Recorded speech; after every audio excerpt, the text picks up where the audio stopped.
All right, peoples, we're going to talk about this issue concerning clenbuterol. Now, before I go into this issue, I want to address something else. Barbershop Conversation said that Canelo is not the face of boxing. Deontay Wilder is. uh,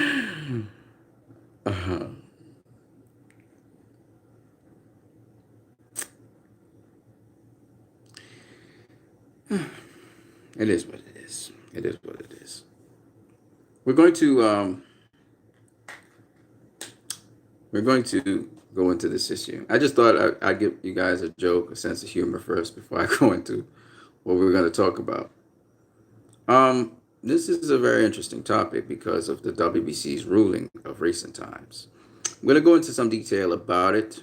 Um, my thoughts on the issue are separate to what I'm about to go into, but I'm going to go into it anyway. Oh, one more thing before I go into all of this, because I've seen some ridiculous things fans have said. One fan got up and said Canelo is the greatest Mexican fighter of all time. Of all time. Oh Lord.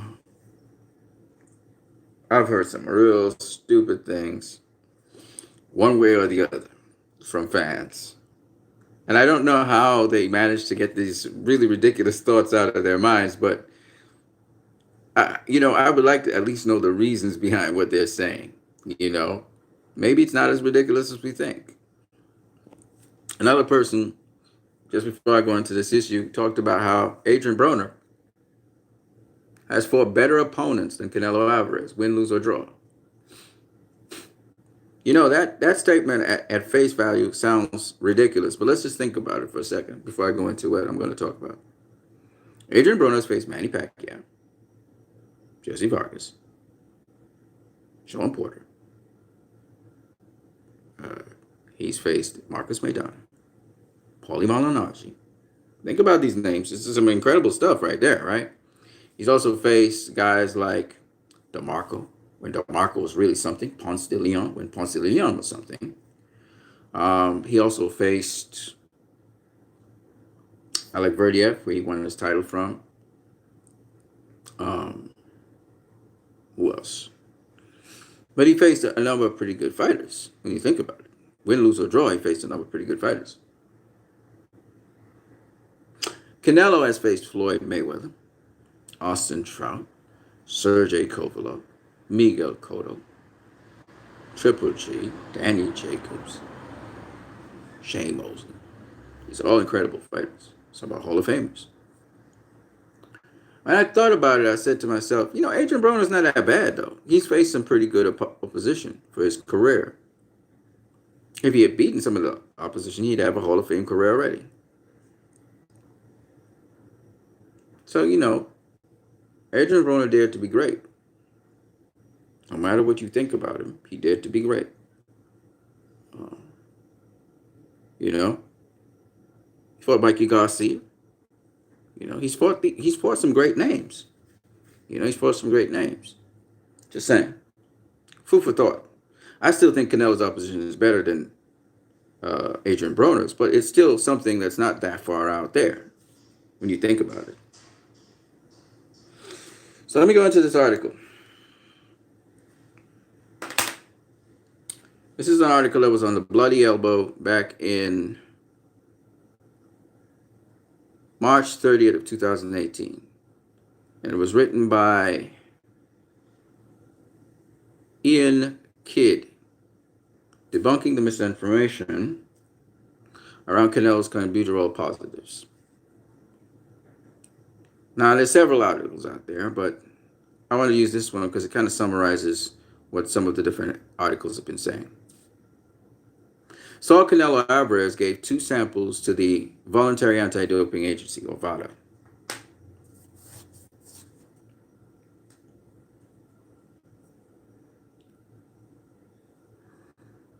He gave one on February the 17th and one on February the 20th. Both samples tested positive for clenbuterol. ESPN posted the letter sent by VADA, which stated Canelo's February 17th sample came back 0.6 to 0.8 nanograms per mil of clenbuterol.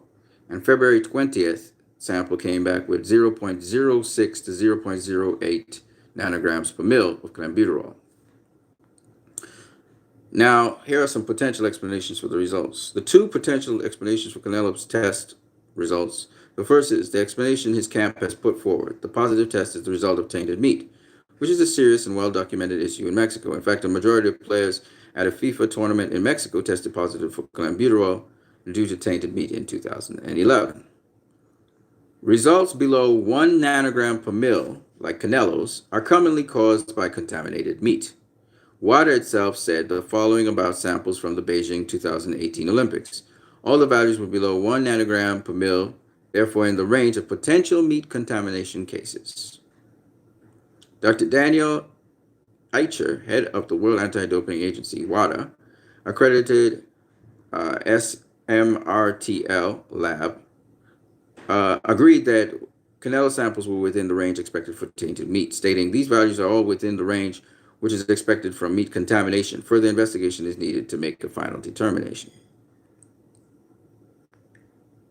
The other potential explanation is that Canelo was doping with clenbuterol, but was lucky enough to be tested at a point in his cycle when the results also matched the levels of contaminated meat.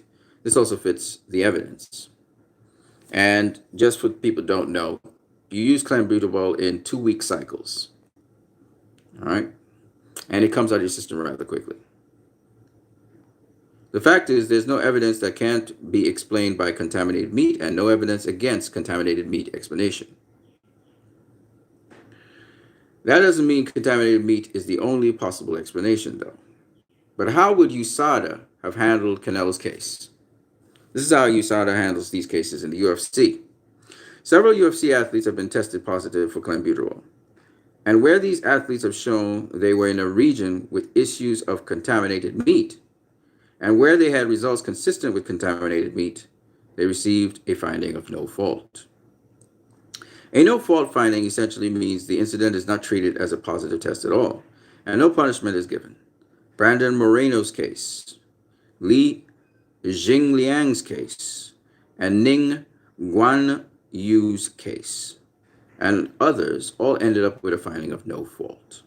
So USADA, generally speaking, they're aware that certain people in certain countries, the techniques and the ways of wearing livestock, they use clenbuterol, and that people eating that meat that has clenbuterol in it can have elevated levels of clenbuterol in their body, but it's within usually a certain range. Okay, so USADA takes that into account. WADA doesn't. WADA just changed their regulations to accommodate that because there's so much frequency of people having clenbuterol at a certain level in their system that it's not coincidence. So WADA has adjusted it.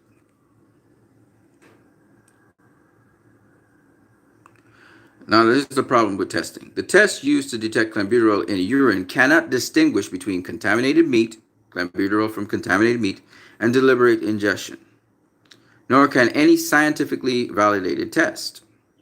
The test also isn't able to distinguish between someone who ingested a lot of clenbuterol a week ago and a small amount of clenbuterol a day ago. Right? So that's the problem. If you ingested a lot of clenbuterol, say a week ago, that would be because you're cycling. But a guy who ingested a small amount of clenbuterol, say the day before, from tainted meat, you can't distinguish between the two. The amount of clenbuterol in the body decreases over time, which is why Canelo's results decreased by a factor of 10 over 3 days. When you ingest clenbuterol, it doesn't stay in your body forever. Some gets used and some is excreted in urine. Over time, the amount that gets excreted decreases since the amount in the body also decreases. This might sound obvious, but there are a lot of people who believe that one test being lower than a previous test somehow indicates doping. It doesn't. The hair test. So Canelo actually took a hair test. The Nevada State Athletic Commission requested hair samples from Canelo. He had 2 hair samples given. And they did some tests. They did tests with WADA-approved labs. And they came back negative. They would say, clenbuterol stays longer in your hair follicles of your body, than it does in your urine and your blood. It's stored up in the hair. As a result of that, they were looking to see if clenbuterol was found in Canelo's hair. However, the hair test. There has been a push in some quarters to use the hair test in order to convict or clear Canelo. To hear it told, this hair test is the answer to every question. In reality, hair testing for clenbuterol isn't used for a reason. It is incredibly unreliable. The amount of clenbuterol that shows up in hair varies massively depending on factors like hair color. One study gave a group of people the same amount of clenbuterol, and one participant, a 27-year-old female, showed 23 nanograms per gram of clenbuterol in her hair afterwards. Another participant, also a 27-year-old female, showed 161 nanograms per gram of clenbuterol in her hair.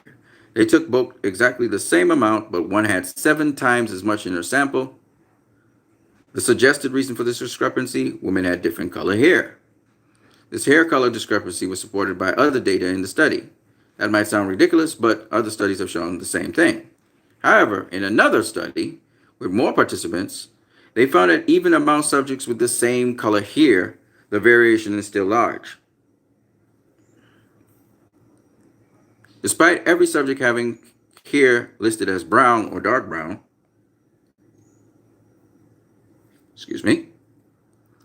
this study also found significant variation. The lowest detected amount of clenbuterol in the first segment of hair was 0.43 picograms per nanogram.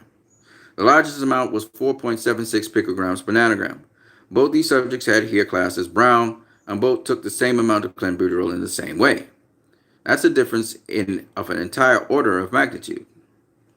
A similar issue was found in the second segment. So you have 2 samples, the second segments of hair. So it breaks down, right?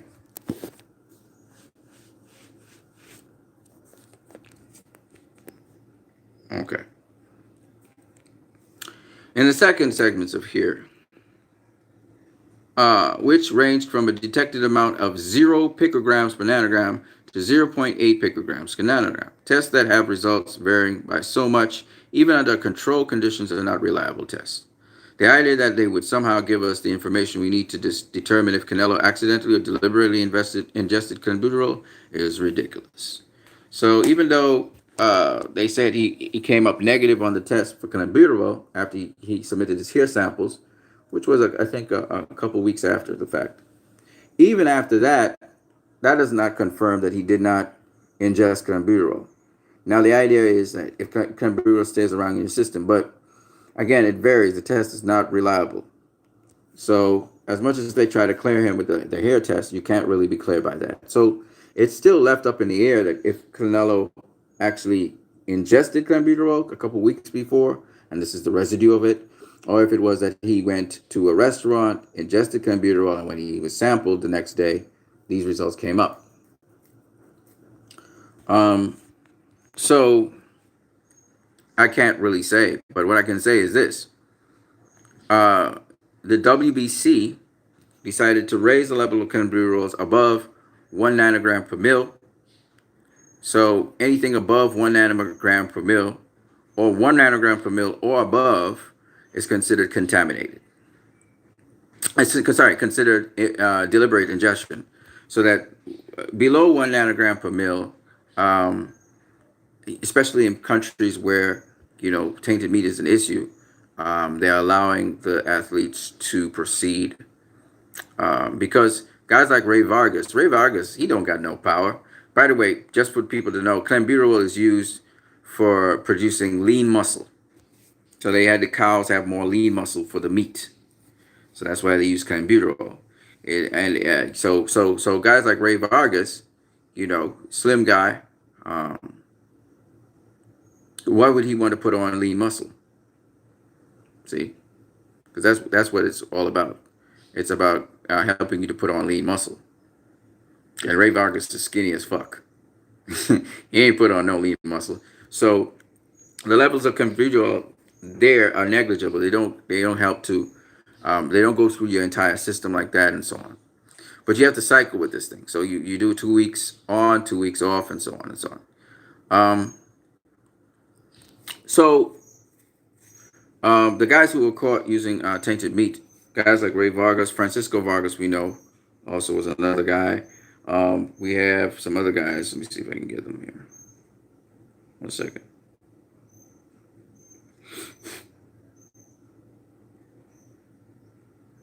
So what happened was Canelo had traces of clenbuterol in his system. So what the WBC has done is retroactively remove the suspension from Canelo based on the fact that he had levels below 1 nanogram, and so did Francisco Vargas, Ray Vargas. In fact, let me go through the people who had been had got positive tests for clenbuterol. Hold on 1 second. Okay.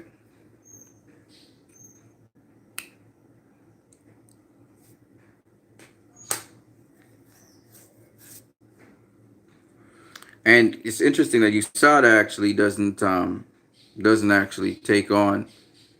But what I would like to know is how do you differentiate the clenbuterol in tainted meat from the clenbuterol that's being readily ingested? There are tablets that take clenbuterol. So I feel they need to find a way to discriminate between that before they can do so, because otherwise, athletes will deliberately take clenbuterol in their system, and if they know they're going to be tested, they're going to find a way to remove it from their system really rapidly, and then they would just simply say, well, it's tainted meat, and you can't go with that. You know what I'm saying? So the WBC, they said the sanctioning body will increase the allowable threshold for the amount of clenbuterol found in their drug tests before considering it a fail. So they're following what USADA does. It looks like beef is still on the menu for Mexican fighters. Yesterday, the WBC revealed that they're going to increase the threshold of the amount of clenbuterol that can be found in the fighter system before considering it a failed test for PEDs. Over the past couple of years, fighters such as Canelo Alvarez, Ray Vargas, Luis Neri, and Julio Cesar Martinez have all tested positive for the banned substance, though it's known to be a pretty common issue in Mexico where that substance is injected into cattle. The increased threshold backed by WADA for the allowable amount of the substance to be found in the fighter's blood system before considering them dirty. Vargas and Martinez are both revealed to have clenbuterol in their systems this week through random drug tests, but the WBC says the amounts discovered were so small that they don't plan to punish the fighters. The WBC also using this new standard to started to sort off retroactively clear Canelo's name, as he is infamously tested positive for the banned substance leading into his originally planned rematch with Gennady Golovkin. And he was, he's very adamant about the fact that he didn't do things, he didn't use dirty methods. This confirmation of the innocence of fighters like Canelo Alvarez and Francisco Vargas, who once were in the middle of a controversy when clean boxing program tests performed by VADA found clenbuterol in their examination, the WBC said in a statement. The WBC has received additional reports from VADA in which two Mexican fighters, Vargas and Martinez, showed atypical findings of clenbuterol, which are well below the new WADA standard. It's way below the new WADA standard, which is 1 nanogram per mil. All the fighters will receive proper nutrition and education from the WBC clean boxing program, weight management system. The WBC champion Ray Vargas and WBC mandatory champion Julio Cesar Martinez are at no fault with regards to their VADA atypical finding. Naturally, I expect this announcement to be met with at least a little skepticism, but if it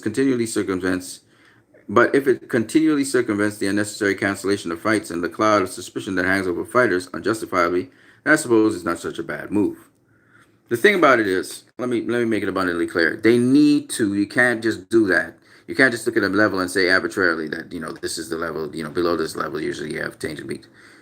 WBC needs to have some secondary test to confirm that these athletes are clean and that they actually ate for some reason or the other tainted meat. So we do understand that Canelo had trace amounts of clenbuterol in his system. We do understand that Ray Vargas had it, as well as Francisco Vargas, as well as the other guy, Martinez, all of them from Mexico. I do understand that. But here's my thing. We don't want them deliberately cheating to be able to circumvent the system. We don't want that either. So the WBC, if you're going to increase the threshold value, I would suggest to Mauricio Solomon that you also find a supplementary test that can give a confirmation and separate, the clenbuterol that you find in tainted meat from the clenbuterol that you find in the human system. And here's how you can do it. So you have to look at a downstream product of clenbuterol. You have to look at a downstream product. And since I have a biochemistry degree, I can tell you what you have to do. To be able to discriminate between tainted meat clenbuterol and clenbuterol from the human being, you have to look at some one of the products that clenbuterol, when clenbuterol is utilized, what is the downstream product in a human? What's the downstream product in an animal? And that's what you need. You need to have one of those sort of supplementary downstream products, so that when you test when you see the clenbuterol in the urine, there must be some sort of tag that identifies this clenbuterol that's metabolized by the body, human body, as a secondary clenbuterol source, because of the other metabolites that accompany the clenbuterol in the urine. And you must be able to pick that up. If it's a human, then you will not have those accompanying metabolites with the clenbuterol. So it just calls for some additional tests to test what else is coming out in the urine with the clenbuterol. And that's how you can separate it from, because if you're getting a secondary source of clenbuterol, then it means there are other metabolites that will be there with the clenbuterol. You see? And your body would have dealt with some of them, obviously, but they will come out into the sample along with the clenbuterol. So the key here is to get the downstream products of the clenbuterol as well as the clenbuterol. Whereas in a human being, it will be different, because it's a primary source of clenbuterol you're using. It's going to be a synthetic primary source of clenbuterol, all right? So the metabolites that you will be looking for in animals will be some sort of organic metabolite that the animal intrinsically uses, which is also used along with the clenbuterol. Whereas with the human being, you should just get synthetic clenbuterol and that alone. So that's the key. And that's what the WBC will need to do. They'll need to do their research and stuff, because if it's a secondary source of clenbuterol, which means it's coming from some animal, then there will be metabolites along with the clenbuterol. But if it's a primary source that the human being ingested, then you should see the absence of those particular metabolites, and you'll be able to separate the meat clenbuterol from the human who ingested the clenbuterol. So that's the key to the whole thing. Unless they're using clenbuterol from meat, they could always do that little trick, in which case the levels will still be above the natural levels of clenbuterol that you normally get. You see? So no matter how they try to slice it and dice it and trick people, you can always look at the levels as well to see. Remember, the levels must be below 1 nanogram per mil. So this is the way how you do it. If you're going to do it in a lab and separate between an animal and human being's ingestion, or a secondary animal product versus a human ingestion, the secondary animal product will be smaller, but also you would expect metabolites along with it that are characteristic of an animal. Whereas if you're using human sample products, then you would expect either higher levels of these metabolites along with the clenbuterol, or none of the metabolites that are unique to the animal's processing of the clenbuterol. So this is how you can look at it. And that would pretty much do the job.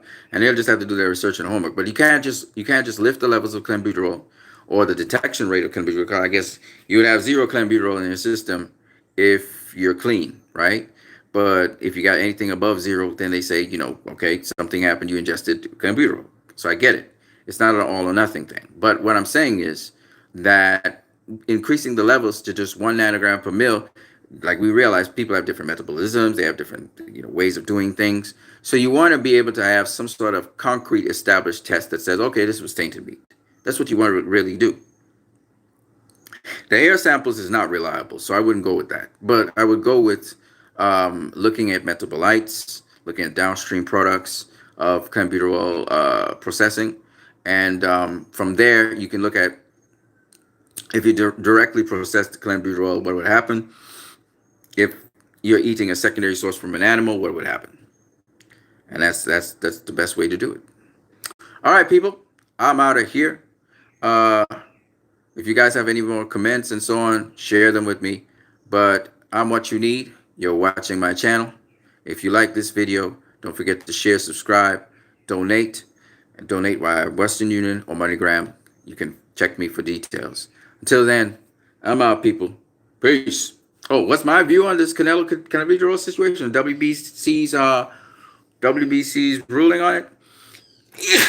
I'm gonna say this: there's way too much politics in boxing. But putting the politics aside, if they want to go that route, they need to have a necessary confirmatory test. If you don't have a confirmatory test, then you can't really know. And it's better to err on the side of caution than on the side of trying to give people the benefit of the doubt. So in this case, this is what I mean. If the guy has samples of clenbuterol in his system, it means he's cheating. He's using PEDs. Okay?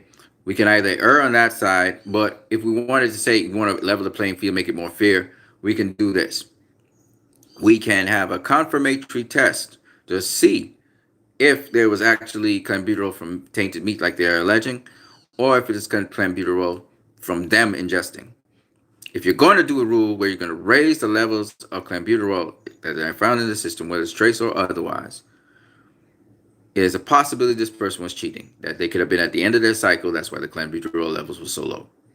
So to separate that, you need to have a confirmatory test that shows that the clenbuterol found in the person's system comes from tainted meat, or it is them directly ingesting. And the only way I can think of that is through metabolites.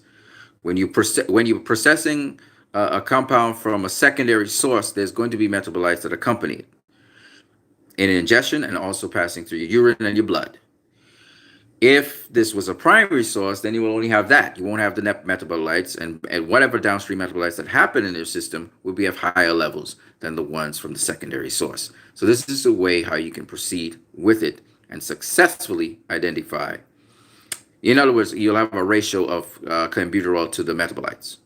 So that's how you can successfully determine if this clenbuterol is from tainted meat or not. That's how I would go about doing it. But to make that ruling just like that, I mean, USADA has it as well. And USADA has always been a great drug testing organization. But I would say that you still want to have some more confirmatory evidence so you can say definitively, yeah, this was tainted meat. All right, not just that it falls within that range, so it's likely. That likely thing is not good enough, in my opinion. People must not cheat. You're going to put on muscle mass to fight some guy, because that's what it's for. The clenbuterol is to put on muscle mass. So they're thinking that Canelo was trying to put on muscle mass again to face Triple G, and he got caught. All right. Even though when you look at Canelo, I think he was about the same size for both fights. Even Canelo going up against Kovalov, in which I don't know if they had both were tested with VADA. I would assume they were, because they're in the WBC program. Well, at least Canelo's in the WBC program. I think he paid VADA. He paid VADA to be tested for this fight. But anyway, the point is, to me, I'll be honest with you guys, Canelo, he looked slightly bigger, but he didn't look all that defined. So the lean muscle mass that people were talking about, I didn't see it for the Sergey Kovalev fight. He generally looks very ripped at the lower weight classes, but at that comfortable weight class where he was comfortable with his weight and he was sharper and everything, I could tell that he looked more, he looked like he had more fat on him. And clenbuterol is used to remove fat from your body, strip it down. Bodybuilders, WWE wrestlers, they use the clenbuterol. All right? It could be very painful. There's a lot of side effects to it. It's harmful to your body. It could cause you to have a stroke or a heart attack.